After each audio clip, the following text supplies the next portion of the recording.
안녕하세요. 오늘은 아크인베스트의 캐시우드가 지난 24일에 블룸버그 통신에 출연하여 테슬라 주가가 5년 내에 주당 2,600달러까지 치솟을 것으로 예상한다고 인터뷰를 했습니다.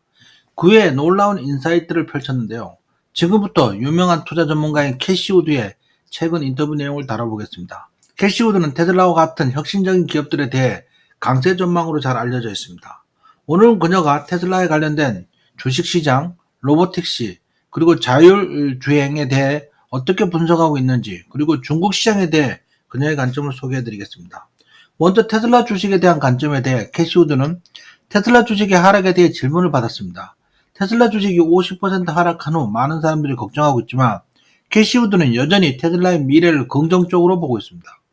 그녀는 테슬라가 직면한 불확실성과 어려운 경제 상황을 인정하면서도 이는 단기적인 현상일 뿐이며 테슬라의 강력한 기술력과 혁신적인 계획이 그 미래를 밝게 만들 것이라고 말했습니다. 그리고 지금도 매일 조금씩 편입하고 있다고 밝혔습니다. 두 번째는 로보택시와 미래 성장에 대해 언급했는데요. 캐시우드는 로보택시 서비스가 테슬라의 가장 중요한 성장 동력 중 하나라고 강조했습니다. 그녀는 로보택시가 전통적인 택시 시장을 크게 변화시킬 것이라고 보며 이는 기사 인건비가 싼 중국보다는 택시 비용이 매우 비싼 서구 시장에서 특히 더 큰 기회를 제공할 것이라고 설명했습니다. 가격 경쟁력이 높은 테슬라의 로보택시 서비스가 택시 호출 비용이 높은 지역에서 큰 성공을 거둘 것이라고 예상하고 있다는 얘기입니다. 세 번째는 중국 시장과 BYD의 경쟁 관계에 대해 언급했는데요. BYD와 같은 경쟁자가 있지만 테슬라는 여전히 경쟁력 있는 제품을 제공하고 있다고 분석합니다. 특히 BYD가 비용 측면에서 경쟁력을 갖추고 있지만 테슬라는 자율주행 기술과 로보택시, 그리고 높은 마진을 기록하는 사스 모델에서 큰 장점을 보이고 있다는 점을 강조했습니다. 2분기에 저가형 모델이 출시된다면 BYD 입장에서는 이협이 될 겁니다. 네 번째, 자율주행 모빌리티의 글로벌 성장에 대해 언급했습니다. 그녀는 자율주행 모빌리티가 5년에서 10년 안에 8조에서 10조 달러 규모로 성장할 것으로 전망했습니다. 10조 달러면 우리 돈으로 1경 4조 원에 해당되는 큰 금액입니다. 특히 로보택시 서비스와 같은 기술이 서구 시장에서 큰 영향을 미칠 것이라고 보며 이를 통해 테슬라가 BYD에 비해 글로벌 시장에서 큰 성장을 이룰 것이라고 예측했습니다. 지금까지 내용을 요약하자면 캐시우드는 테슬라의 주식 하락이 단기적인 영향을 받을 수 있지만 테슬라가 추진하고 있는 혁신적인 기술들이 장기적인 성장을 이끌 것이라고 확신하고 있습니다. 특히 로보택시와 자율모빌리티의 성장은 테슬라에게 중요한 기회가 될 것이며 BYD와의 경쟁에서도 테슬라는 여전히 우위를 점할 가능성이 크다고 봅니다. 오늘 소개된 내용처럼 캐시우드의 분석은 장기적인 관점에서 테슬라의 가능성을 믿고 있기 때문에 현재 주가 하락에도 불구하고 긍정적인 전망을 유지하는 것입니다. 자율주행과 로보택시가 가져올 변화는 정말 놀랍고 앞으로의 기술 혁신이 어떻게 펼쳐질지에 대한 매우 기대가 되는 흥미로운 일입니다. 중요한 내용들이 많으니 꼭 끝까지 직접 보시면서 느낌을 받으시길 바랍니다. 지금부터 영상을 함께 보시겠습니다. 화면 캡처하면서 잡음이 생겼는데 볼륨을 낮추시고 자막 위주로 보시기 바랍니다. And maybe we could share some of the conversation we were having right before air with some of our viewers later on, but obviously what we can talk about. Yes. We want to start with Tesla. Yes. And I'm sure you've been getting a lot of questions about the stock. Absolutely.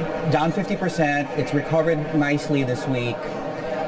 I think Elon Musk used your name when he spoke to his employees to basically tell them, hold the stock, look at the bull case, Cathie Wood has underscored. Have any of the concerns recently around the stock hold water? Do you think some of them hold water? Has your bull case changed at the margins? Well, first I'm going to give all the credit to the three analysts who are working on Tesla at ARK. And no, our outlook has not changed. What is going on right now, very short term, the economy is being hit in the U.S., lots of uncertainty. That's not good for any auto manufacturer. Of course, there's the political dynamic overlay, and I know that the authorities are going after that. I think that will pass. We also have the Model Y refresh, and we understand that the orders for the Model Y refreshed are going very strongly. I won't get mine for a very long time. They have a new low-cost car coming in the second quarter, which in the United States I think it could sell for $30,000 or less. There's pent-up demand for that. So we've got a lot of rubber bands stretching, and the most important one of all, of course, is Robotaxi. And Elon has announced that Tesla will launch its Robotaxi service commercially in Austin, Texas in June. That is when analysts are going to have to put into their models what a Robotaxi service is. And it's a software as a service model.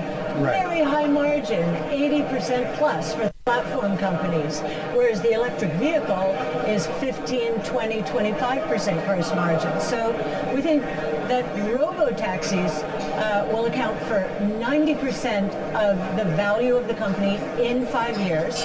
And we're on record saying we believe in 5 years the stock will hit $2,600. And that's not even including humanoid robots, which are now moving into the Tesla ecosystem much faster than even we expected. So more than a tenfold increase just from Robotaxis. You're not concerned over, let's call it noise, because of Elon Musk's role with the government, for example, and how that may or may have not contributed to the risk premium of the stock? Yes, I think this is one reason the stock is down 50%. It's been cut in half. And I think this is all very short term. This is criminal activity, and this administration is cracking down on criminal activity. And oh, by the way, Tesla cars have a lot of cameras on them. So on X, we're getting to see the people who are committing these crimes, and the authorities are going after them. Price to say you've added to your position Yes, in Tesla this we week? post our trades at the end of every day, so you can see that we've added to our position. Okay, do you think, one last question on Tesla, do you think they need to, is there any corporate action you think they should entertain right now to boost the stock? Or do you think sentiment takes care of itself? I think these launches, the Refresh Y, the low-cost car, and Robotaxi, those three, and there is one other thing, and this is more a macro comment. Sure. We think the economy is getting hit by a lot of uncertainty. And I think a lot of people are scared for their jobs in the U.S. Anyone involved with the government, so federal, state and local, or quasi-government in the healthcare and education space, that could be as much as 30% of the labor force in the United States. And then we've got AI as another layer of uncertainty. We're seeing middle management teams actually being let go because of the productivity gains associated with AI. Their bosses can handle more and more and more over time. So that's another source of uncertainty, but we think that is going to play out positively longer term. Technology and breakthroughs in technologies are always associated with new jobs that we can't even imagine. Right. I want to ask you now, let me pull in the China factor here into the Tesla story. And one of the, I think, more common observations that we've heard from analysts in this part of the world is that Tesla in China as a final market currently has a somewhat inferior product compared to the competitor. Is that an argument that you buy? Well, if you look, it depends on what you mean by inferior. So we're looking at the BYD cars, and they are fabulous in terms of, from what we can see, fit, finish, design. If you look at metrics like range and power for a given price, Tesla is still very competitive, if not the most competitive, depending on the model of car. Right. There's nuance there. Yes, but BYD is, from a cost point of view, moving down the consumer electronic battery cost curve, just like Tesla is. So actually, we think it's great. We think competition is great, but more important for new kinds of technologies is scaling those technologies, which both Tesla and BYD are doing. And when unit growth increases, costs come down even more. So we think Tesla and BYD are both in the lead from an EV point of view alone. Right. If you layer in Robotaxi, of course BYD is not seizing the moment there, at least not yet. Okay, I know I said one last question on Tesla. You opened up one door. Very quickly, worst case scenario. Let's extrapolate worst case scenario. In the event that Tesla does not do well in China, in the slightest event it doesn't, for example, and you point out, of course, that they are still very competitive there, does the bull case still hold up for Tesla if they, say, lose that market?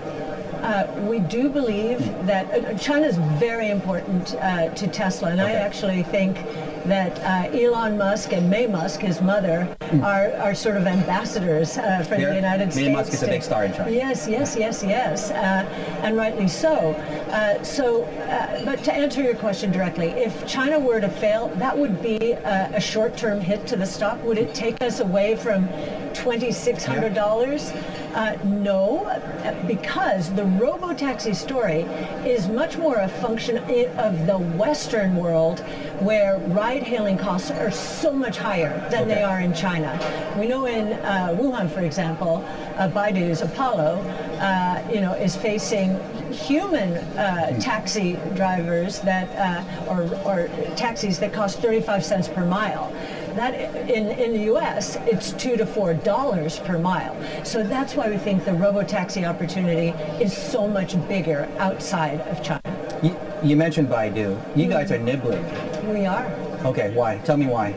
Well, we had a conversation very recently with Robin Li and his team, the CEO. We understand how competitive the market is in China for both autonomous mobility and large language models. But we're looking at how Robin Li is pushing the envelope. Wuhan is the toughest market in China. He can take learnings from that Robotaxi experience into other markets, even just Beijing in China, and here in Hong Kong, where the pricing will be much higher. So we think he's working very hard on autonomous mobility. We believe that autonomous mobility in the next 5 to 10 years is going to scale globally to an $8 to $10 trillion market. Okay. If Baidu were to get any of that market, even outside of China, in the rest of Asia, we think that's not at all discounted in the stock. Okay.